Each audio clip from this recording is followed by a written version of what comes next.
আসসালামু আলাইকুম দর্শক, আমি সুমি। আমার চ্যানেল শখের লাইফস্টাইলে আরও একবার আপনাদের সকলকে স্বাগত জানাই। কাছে এবং দূরে, দেশ এবং দেশের বাহিরে যে যেখান থেকে আমার এই ছোট্ট ব্লগ ভিডিওটি দেখছেন, আশা করছি আল্লাহর অশেষ রহমতে ভালো আছেন, সুস্থ আছেন। আলহামদুলিল্লাহ, আমরাও ভালো আছি। তো দর্শক, এই যে দেখতে পাচ্ছেন, এখন আমি ফ্রিজ থেকে রান্নার জন্য মাছ মাংস আগে নামিয়ে নিচ্ছি। এগুলো দুপুরে রান্না হবে, কিন্তু আমি সকাল সকাল বের করে নিচ্ছি। কারণ দুপুরের রান্নার জন্য যদি দেরি করে বের করি, ছোটোবেলার দিন কাজ করে সময় পাবো না। এই কারণেই সকাল সকাল মাছগুলো ভিজিয়ে নিচ্ছি, তারপর যাব নাস্তা তৈরি করতে।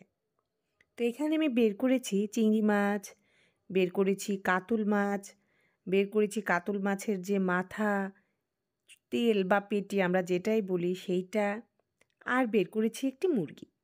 এখন এগুলো ভিজিয়ে দিয়ে আটা, যে সেদ্ধ আটার রুটিটা তৈরি করি, সেই আটার ডোটা তৈরি করতে যাব। তো আমি চুলায় পানি বসিয়ে দিয়েছি। এখন দিয়ে দিব লবণ, পরিমাণ মতো লবণ দিয়ে পানিটা ভালো করে ফুটিয়ে নিব।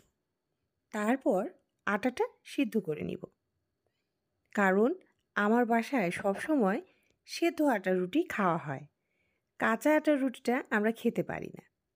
আর এই যে দেখুন, আমি আটাটা ঠিক পরিমাণ মতো পানি দিয়ে তার মধ্যে আটাটা দিয়ে এই যে আটাটা কেড়ে নিচ্ছি। আর এখন এই আটাটা খুব সুন্দর করে মাখতে হবে। এজন্যই ভালো করে মাখতে হবে, কারণ আটা যত ভালো মাখা হবে রুটি তত সুন্দর হয় এবং সফট হয়। তার সঙ্গে বেলতে গেলে কষ্ট একেবারে হয় না। এখনই আমি এই আটাটা গরম গরম মেখে নিব। এই জন্য একটি পাত্রে আমি ঢেলে নিচ্ছি। এই যে দেখুন, অল্প একটু ভাপটা সরিয়ে নিচ্ছি, কারণ অনেক গরম। এত গরমে হাত দিলে হাতটা পুড়ে যাবে, তাই একটু ঠান্ডা করে নিচ্ছি। কিন্তু হালকা হালকা গরম থাকতে থাকতেই আমি এটা মেখে নিব, কারণ হালকা গরম থাকার ফলে এটা মাখতে আমার খুব সুবিধা হবে এবং আমার রুটিটা অনেক ভালো হবে।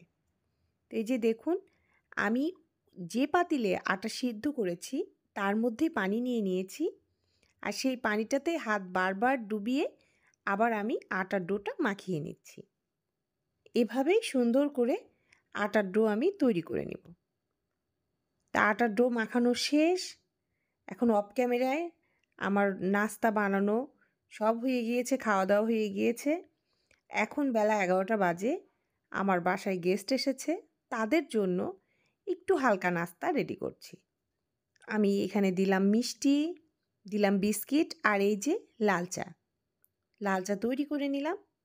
এটাই এখন আমি তাদেরকে নাস্তা দিব। তারপর চলে যাব দুপুরের রান্নায়। আজকে দুপুরে কি রান্না করছি, আপনারা তো মাছ মাংস বের করা দেখেছেন।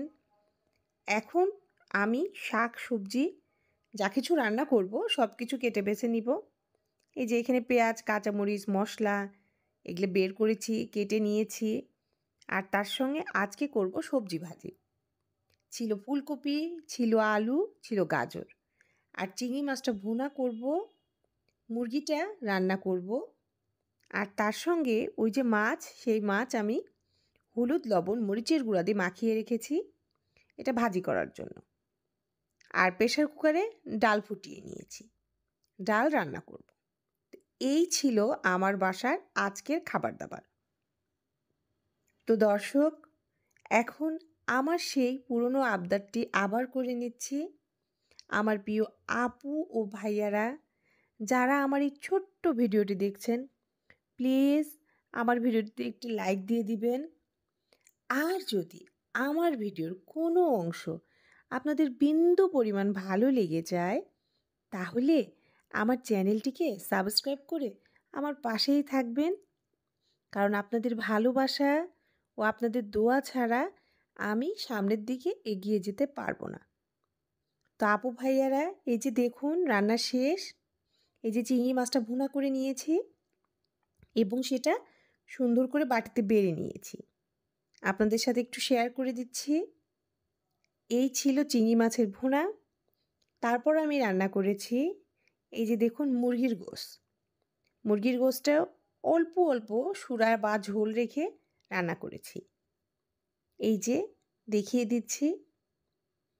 আর এই মুরগির গোশতটা খেতে খুবই সুস্বাদু হয়েছিল, কারণ এই মুরগি রান্নায় আমি অল্প সামান্য অন্যরকম মশলা ব্যবহার করি, একদিন শেয়ার করব। আর এটা ছিল ডাউল।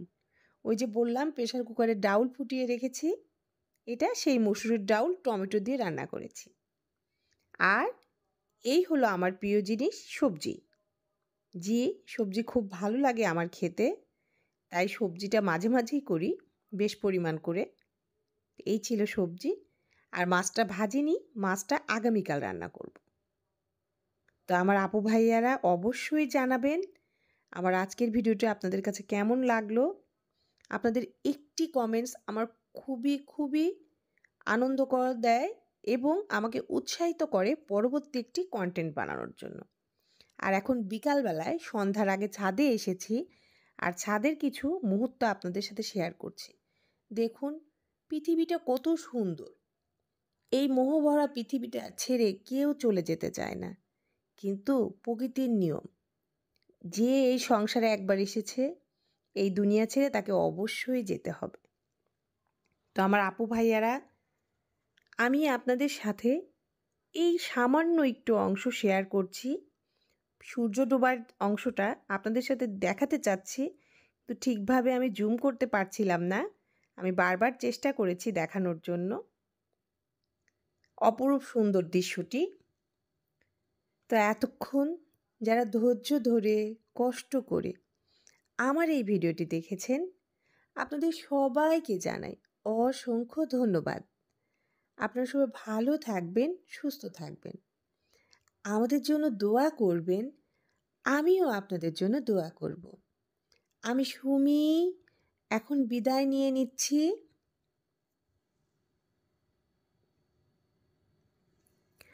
আল্লাহ হাফেজ।